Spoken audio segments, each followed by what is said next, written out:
A saúde mental nunca esteve em tanta evidência como nos dias de hoje. Esse tema, que era compreendido como algo esporádico, hoje faz parte da realidade de quase todos os brasileiros. A preocupação crescente não é à toa. Afinal, o país possui alguns dos maiores índices de doenças mentais em todo o mundo, como é o caso da depressão, que afeta 5,8% da população, e a ansiedade, que está presente na vida de 9,3% dos brasileiros.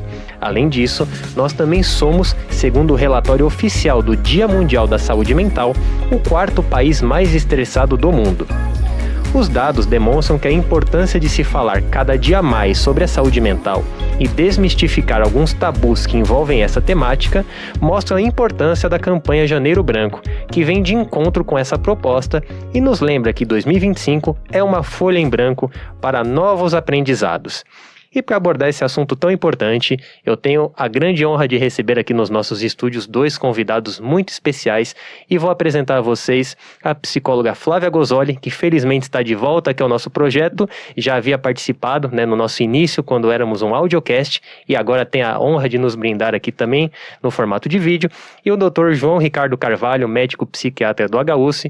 Muito prazer, pessoal, uma grande honra tê-los aqui para a gente falar sobre esse assunto fundamental. Bom, primeiramente, eu quero agradecer o convite, a participação deste podcast que compartilha informações importantes e também espero contribuir para a saúde emocional de quem nos ouve. Vai ser um prazer aqui compartilhar esse momento com o Dr. João, com o Marcos, que são parceiros de trabalho, e acredito que vai ser um momento importante para todos nós e para quem nos ouve, principalmente. Olá, bom dia, Marcos. Agradeço o convite de estar aqui participando do HUSP Podcast pela primeira vez, né? E falar sobre saúde mental, sobre esse tema tão importante nos dias atuais, trazer esse debate, ampliar e levar informação, né, de conteúdo no mundo de tanta desinformação, que a gente possa contribuir com uma informação, né, da Flávia, psicóloga, minha como psiquiatra, para a gente ampliar aí o olhar sobre a saúde mental e falar sobre o Janeiro Branco, que é esse mês de conscientização sobre esse tema imprescindível de ser falado nos dias atuais. Obrigado. E prazer em conhecê-lo pessoalmente, né, doutor? A gente tinha esse contato mais na correria do dia a dia do hospital, nas redes sociais, mas não tinha a oportunidade de conversar com o senhor. E hoje, com certeza, essa sinergia, psicólogo, psiquiatra, vai ser um assunto de fundamental importância para a gente desmistificar alguns fatores e também levar uma informação de qualidade, ainda mais nesse contexto de informação rápida, como o senhor bem falou, desinformação, as pessoas precisam ter esse ponto de tranquilidade e também uma fonte confiável para ter informações do universo da saúde, E justamente por isso, Flá, hoje a gente vê, muito se fala sobre saúde mental, mas não existe um consenso de quando procurar por essa ajuda, Então, qual sinal de alerta, que o paciente deve ter antes de procurar aí um psicólogo e desenvolver aí a sua terapia? Bom, inicialmente, acredito que se autoconhecer já é um ponto importante.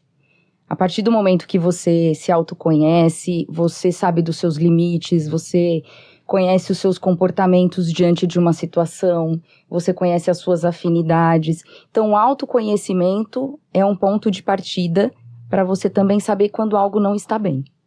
Quando nós podemos perceber que algo não está bem? Quando você tem um padrão de resposta diferente daquele que já é de costume.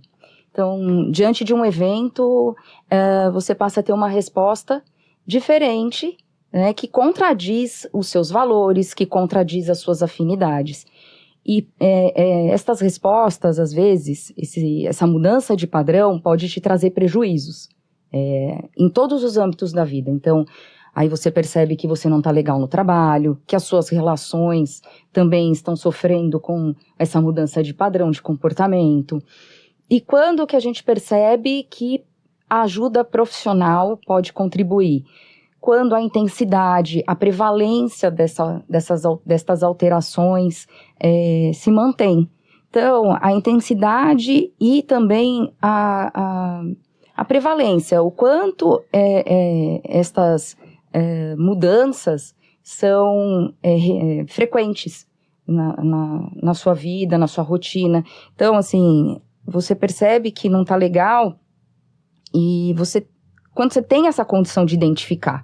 Mas também tem outras maneiras, né? As pessoas que convivem com você podem também ter um olhar e falar, olha, você tá agindo diferente, tô percebendo que você tá se isolando, tô percebendo que você tá agindo com uma certa irritabilidade a situações que eram antes você agia de outra forma. Então, um ponto importante é se autoconhecer. E nesse cenário de autoconhecimento, né, doutora, a gente tem aí áreas complementares, mas diferentes entre si. O que define se um caso ele deve ser tratado pelo psiquiatra? Então, Marcos, eu acho que complementando um pouco o que a Flávia trouxe aí, né, são áreas que são áreas diferentes, mas a gente tem uma interseção, né, uma convergência muito grande. Então, a definição se o caso é para um médico psiquiatra, isso às vezes é muito taxativo. Você precisa ir a um médico psiquiatra. Eu acho que o primeiro ponto é o paciente ou o indivíduo que vem tendo um sofrimento, ele ser acolhido, ele ser entendido por um profissional qualquer, né? Um profissional de saúde, que pode ser no PSF, no posto, ou no CAPES, ou em qualquer outro dispositivo de saúde, para ele entender que existe ali um sofrimento e ali ser definido. Pode ser um médico generalista, muitas vezes, um psicólogo que faz o primeiro atendimento e avalia que aquele caso, a intensidade, a interferência. Vamos dar um exemplo aqui, ele foi atendido e ele vem tendo crises de pânico. O paciente passa mal, tem taquicardia, o coração dispara, tem medo e vai várias vezes ao pronto-socorro, né? Esse paciente pode já estar em terapia, já está sendo acompanhado, mas a gravidade está tão intensa que ele precisa de um tratamento, às vezes, especializado. Aí entra o médico psiquiatra, né? Que é o médico responsável para fazer a avaliação desse transtorno mental e iniciar uma medicação, fazer uma avaliação completa. Então, o que define é a interferência, eu acho que o prejuízo, a gravidade, a intensidade, mas qualquer profissional pode iniciar um acompanhamento, desde um psicólogo, um médico generalista, outros profissionais que estão à disposição. Eu acho que diante de um sofrimento, esse paciente ele precisa de ajuda, de acolhimento, de entendimento, para depois ser definido qual vai ser o caminho a ser tomado, né? Qual profissional melhor vai ser escolhido para acompanhá-lo. E quando esses sofrimentos aparecem, né, Flávia, proporcionalmente aos benefícios da tecnologia, temos hoje a informação rápida em qualquer hora e lugar que nós temos acesso. Só que isso também fez crescer a parte do autodiagnóstico. Mas isso tem um grande peso, né, Flávia? Nessa tomada de decisão, uma pessoa que não consulta um especialista, que coloca um sintoma no Google ou que julga ter, né, um transtorno em desenvolvimento, toma a iniciativa, né, de ter acesso a um remédio. Qual que é o impacto disso no tratamento? Só complementando o que o João falou, eu acredito que é muito interessante também, os profissionais atualmente estão se preparando para receber os pacientes com algum sofrimento emocional. Eu acho que isso também faz parte de uma equipe multi. Então, quando um paciente procura um atendimento e entra também no que você está falando, de se diagnosticar e se automedicar. O impacto do autodiagnóstico e da automedicação. São duas questões, acho que o João também pode completar, que interferem e muito na interpretação do que esse indivíduo tem a respeito da própria vida. Então, às vezes, uma característica ou até mesmo uma alteração de comportamento não dá para definir um diagnóstico. Então, às vezes, uma situação te trouxe um sofrimento e isso não define um diagnóstico. E também tem a questão do acesso a fontes não seguras, a fontes não confiáveis, para se buscar a resposta. Porque o indivíduo às vezes está tão angustiado que ele vai no mais fácil, que é procurar no Google, procurar em qualquer outra rede social, tem lá várias pessoas que não são profissionais da área orientando a respeito. E aí acaba que vai lá e faz um check. Eu tenho dificuldade de atenção. Check. Eu tô com TDAH. Eu tenho uma tristeza diante de um evento que causa tristeza dentro da sua vida mesmo. De repente, a perda de um ente querido te trouxe uma tristeza, você vai e consulta, o indivíduo vai lá e consulta no Google, tristeza permanente, depressão. Check. Não. Então, completando o que o João falou, a consulta com um profissional é fundamental para fazer um diagnóstico, porque características podem ser confundidas com sintomas. E dependendo da fase da vida que você está, que o indivíduo se encontra, isso é muito fácil de acontecer.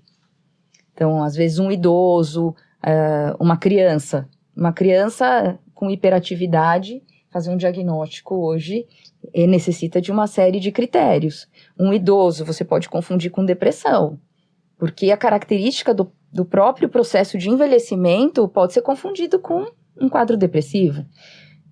Então, é interessante e muito importante ter contato, ter uma consulta, informações com fontes seguras, com profissionais que são especializados na área da saúde mental. E nisso, né, doutor, que a Flávia colocou, a gente tem vamos falar assim, uma epidemia silenciosa de automedicação, principalmente no que diz respeito aos calmantes, né? E isso tem um impacto completamente negativo, tanto em quem fez esse diagnóstico pelo Google, né, de forma equivocada, justamente por essa falta de acolhimento, porque às vezes a pessoa ela não é compreendida, né, ou por um amigo, ou por um familiar, ou dentro do próprio dia a dia, cotidiano profissional, aí ela vai buscar o Google como uma fonte, né, para se tratar. Mas no que diz respeito aos calmantes em si, doutor, o risco e como que o senhor vê esse aumento que observamos, né, pessoas recorrendo sem um diagnóstico médico a esse tipo de remédio para tentar, de alguma forma, mascarar esse sentimento, né, que está incomodando no dia a dia. Marcos, falando dessa questão de automedicação, a gente está falando de uma questão já cultural mesmo, né? Quando as pessoas tomam remédio por conta própria, de qualquer forma, com acesso livre, restrito, a gente vê que é algo de consciência, de educação. O Brasil é um dos países que mais se automedica. Eu acho que 90% da população já se automedicou de alguma forma, de forma errada, erroneamente. E a gente vê na saúde mental uma banalização, né, dos psicofármacos, da automedicação, dos sedativos. Não incomum acontecer no consultório dos pacientes falar, eu tomo um remedinho há 10 anos que eu pego da minha prima ou do meu sobrinho que tomava e aquele remédio me ajudou, eu tinha insônia, mas faz 10 anos que eu tomo um remedinho, ainda falando em diminutivo, né, como se fosse algo inofensivo.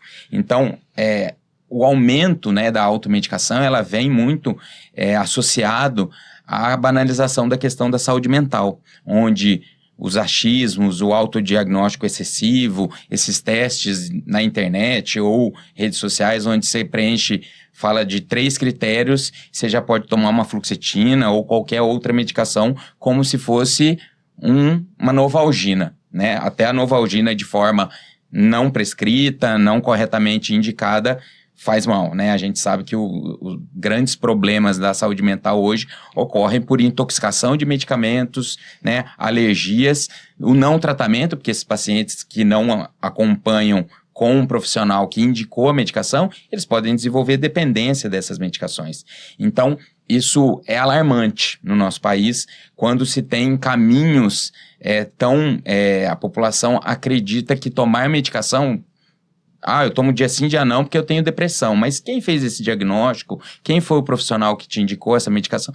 Não, eu achei que tinha, minha tia tomava e falou que eu tenho a mesma coisa que ela, eu comecei a tomar e acabou o remédio dela e eu tô aqui para buscar, né? Então, isso choca. A gente precisa começar a entender e discutir o debate sobre a consciência mesmo, a conscientização, a cultura e esse olhar para o risco, né? Porque um tratamento individualizado, ele precisa ter um propósito de tratamento, um acompanhamento, um segmento, porque essas medicações, principalmente os ansiolíticos e as medicações sedativas, elas precisam de retenção de receita, né? Então, vai ainda mais difícil. Como essas pessoas tomam uma medicação que precisa ser prescrita, né? E no nosso país a gente vê essa disseminação da desinformação, onde eu tomo um remédio para dormir, amanhã eu dormi bem, eu paro de tomar, mas qual o problema? O porquê esse indivíduo tem essa insônia? Provavelmente tem um transtorno ou vem sofrendo tem alguma causa a esse problema, e não é simplesmente, eu tenho uma dor de cabeça, tomo um remédio, passa. A saúde mental, os problemas psiquiátricos não podem ser vistos dessa forma, né? De forma tão banalizada e desinformada como a gente tem visto no consultório, na clínica, no hospital. E nesse dia a dia, né, onde a gente discute muito depressão e ansiedade, acabamos ficando mais restritos, né, nesses dois quadros, né? Mas existem, Flávia, outras condições físicas ou mentais que também podem levar a pessoa a um estado de adoecimento?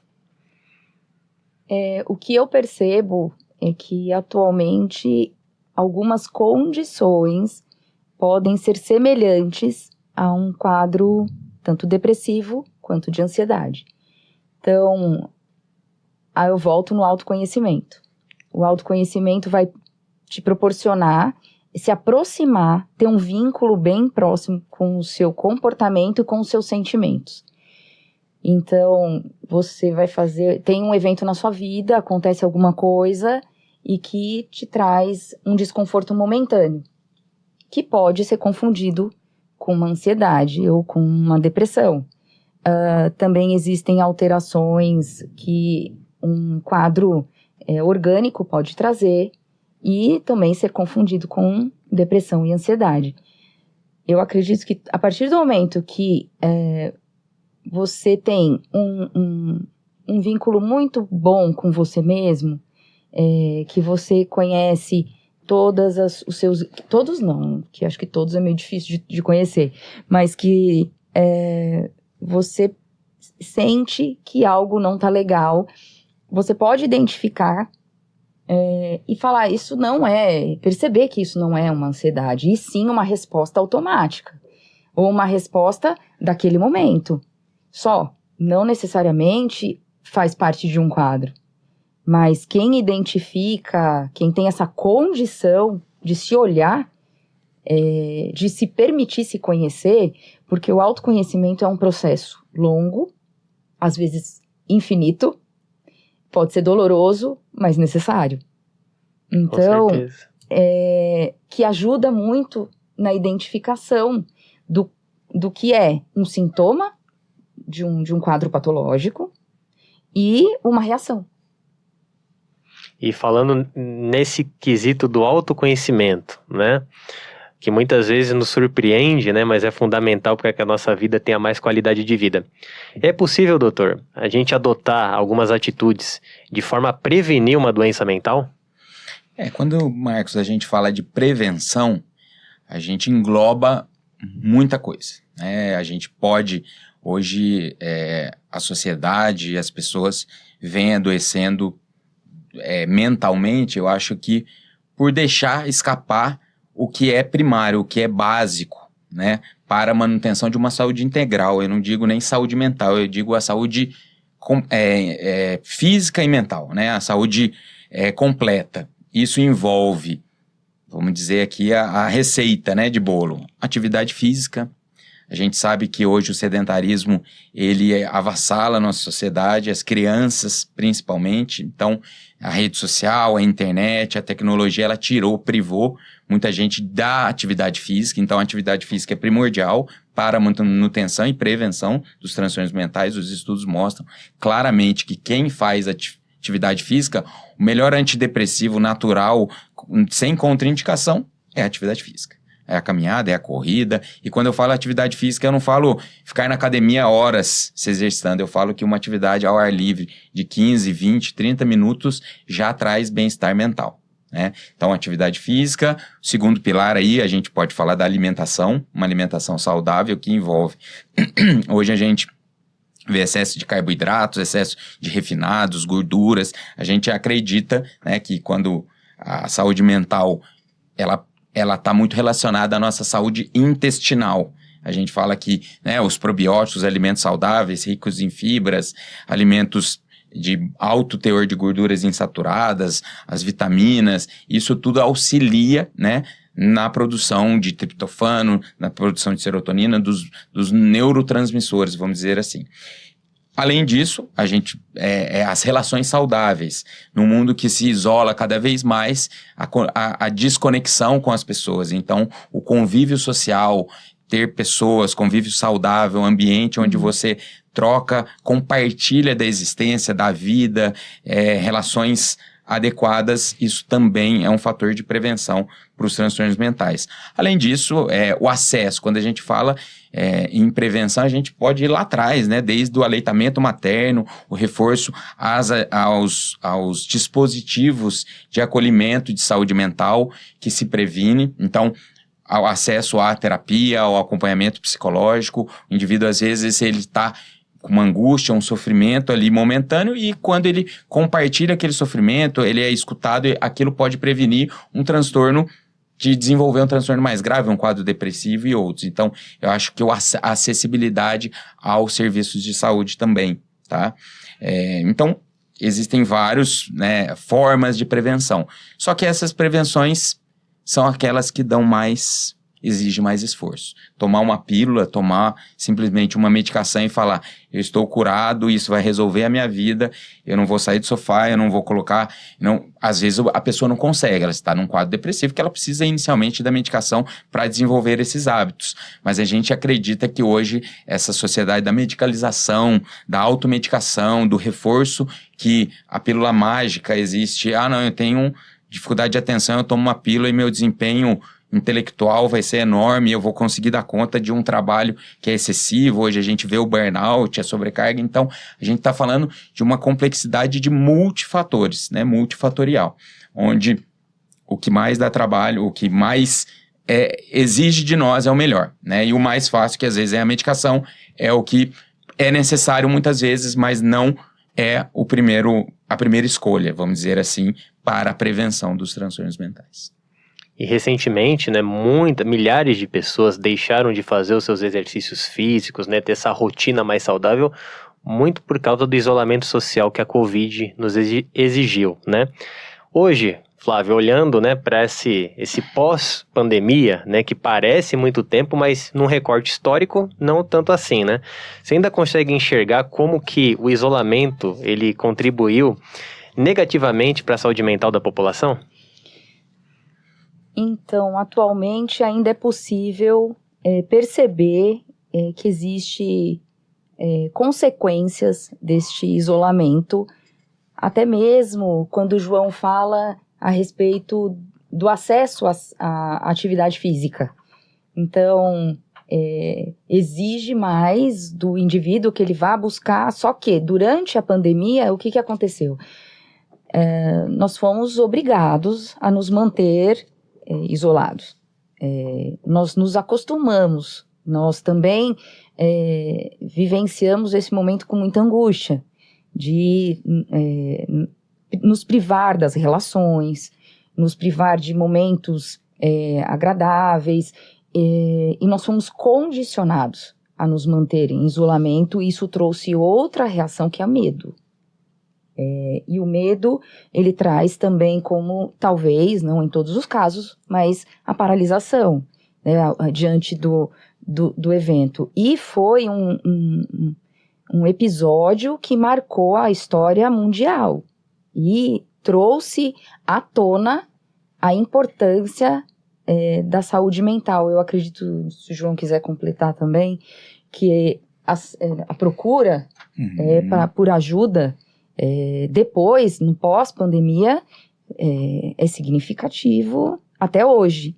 E eu vejo as redes sociais como as redes sociais como sendo recursos para que naquele momento em que você estava isolado, em que as pessoas estavam isoladas, a recorrer a recursos. Então, a rede social se transformou num recurso que era de distração, de informação.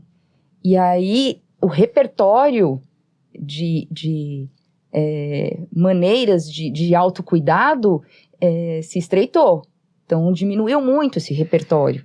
E aí, depois, né, na pandemia, em que que é possível a gente recorrer a novas possibilidades, ou as possibilidades já conhecidas, como atividade física, alimentação, uma boa noite de sono, nós ainda temos consequências. Nós pensamos ainda percebemos, na verdade, essa dificuldade em retomar estes hábitos.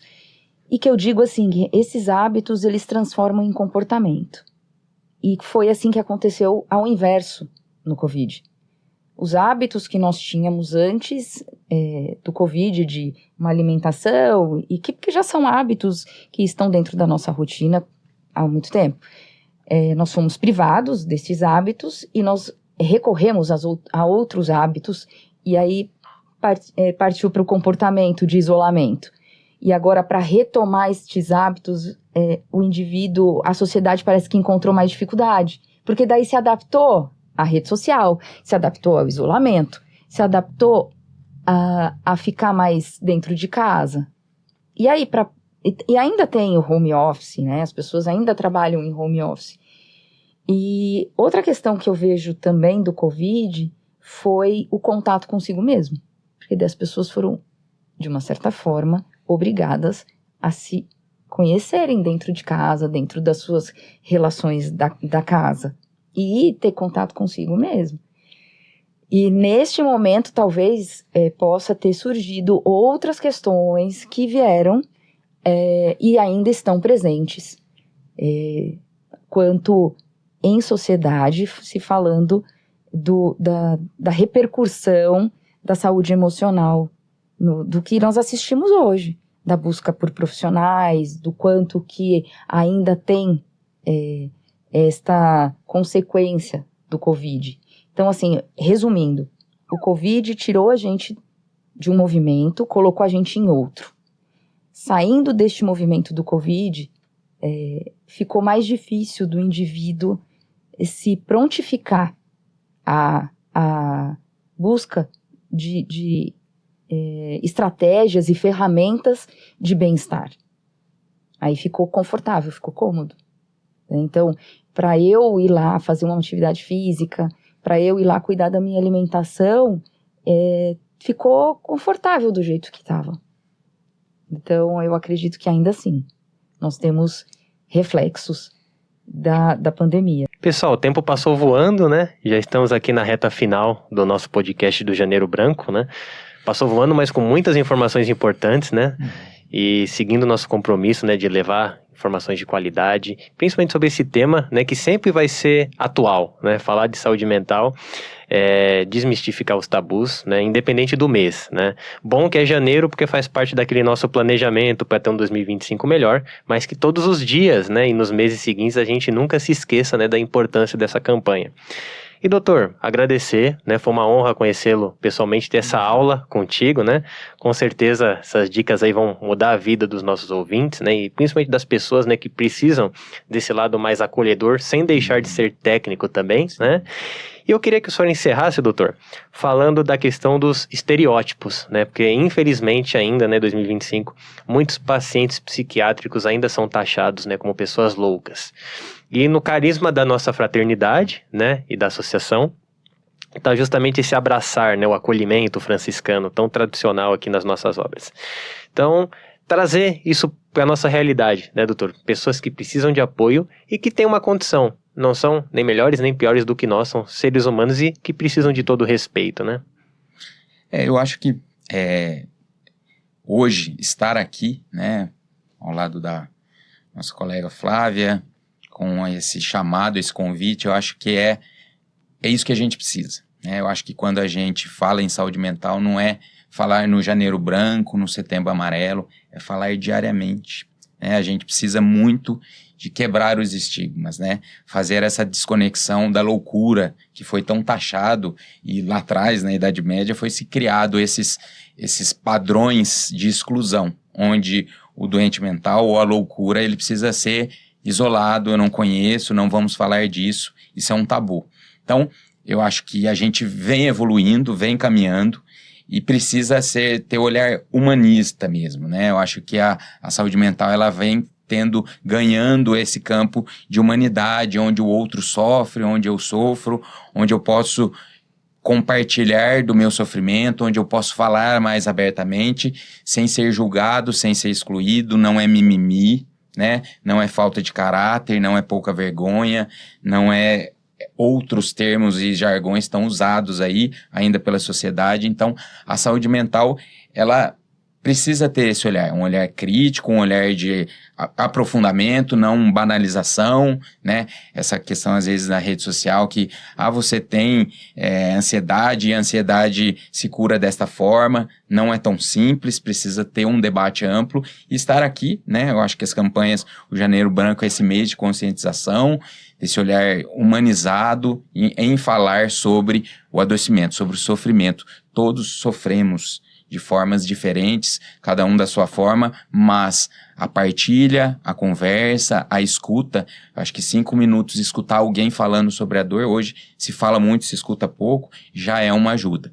Então, ter esse meio de comunicação, parabéns pela iniciativa, pelo podcast HUSF, que é mais uma forma de levar a informação de qualidade, conscientizar a população sobre a saúde mental e a informação que quebra esses tabus, as barreiras, os estigmas e aproxima a população, a pessoa que sofre, de uma ajuda. Fica mais fácil assim, por ela se ver acolhida e entendida de uma maneira mais razoável e menos, vamos dizer, agressiva, como a saúde mental foi tratada ao longo de muitos anos. E as portas aqui sempre abertas, viu, doutor? E leve o nosso abraço, o nosso carinho para a sua equipe, né? Que o senhor aí faz um trabalho exemplar no nosso Hospital de Dia, na psiquiatria, que reflete aí, né, o DNA das nossas obras, trazendo acolhimento, trazendo assistência que eles precisam, né? Que vai muito além ali dos prontuários, das receitas, mas um olhar mais humanizado, né? Então, meus parabéns e sinta-se sempre à vontade que a casa será sua, viu, doutor? Obrigado. Gratidão, hein? E Flávia, agradecer, né, por toda a parceria, né, por tê-la de volta aqui no nosso podcast agora em formato de vídeo. Espero que você tenha gostado bastante, né, porque da nossa parte aqui foi ótimo ter suas dicas, ter sua explicação. E, novamente, né, sempre que você quiser e você com esse trabalho exemplar à frente da nossa equipe de psicologia vai estar sempre aqui também com todo o nosso apoio e nosso carinho. Eu, mais uma vez, agradeço a oportunidade de compartilhar informações, de tornar acessível para quem está nos ouvindo, nos assistindo. E eu acredito que cada vez a gente precisa falar mais sobre saúde emocional, saúde mental, que autocuidado não é só estética, não é só atingir metas, não é só cura, mas também faz parte de uma rotina, como diz a própria campanha deste ano. O que fazer pela sua saúde mental hoje e sempre. Então, existem estratégias, existem formas de cuidado, o indivíduo é singular e cada um tem a sua maneira de lidar com o seu sofrimento, com a sua dor. E por isso que nós estamos aqui hoje falando, porque existe uma sociedade que adoeceu emocionalmente. Então, eu espero que nós, através deste trabalho, podemos contribuir aí com quem nos ouviu, com quem nos assistiu, e sempre estaremos à disposição. E hoje, né, eu tô tendo a honra de encerrar aqui com os senhores um ciclo, né, minha última apresentação aqui no HUSF Podcast, né, um projeto que em vídeo nós começamos em novembro de 2023, né, e que, felizmente, né, teve a adesão, já tá aí na cultura, né, dos Bragantinos, o primeiro videocast, né, entre os hospitais da região sudeste, a gente teve essa honra de implementar, né, eu fico muito feliz, né, por encerrar esse ciclo com pessoas que eu admiro, como é seu caso, Flávia, como é o seu também, doutor, que eu sempre acompanho nas redes sociais e minha admiração só cresceu, né, a partir do momento que eu conheci o senhor pessoalmente também. Mas o podcast vai estar em excelentes mãos, né? A partir do próximo mês, a jornalista Rafaela Soares estará aí no comando. E eu lhe agradeço, né, do fundo do coração, por toda a parceria, pela paciência, né, pelos likes, pelos comentários, que sem você esse projeto não caminharia tão bem, né? Então, meu abraço e muito obrigado por todo o carinho e acolhimento. Paz e bem.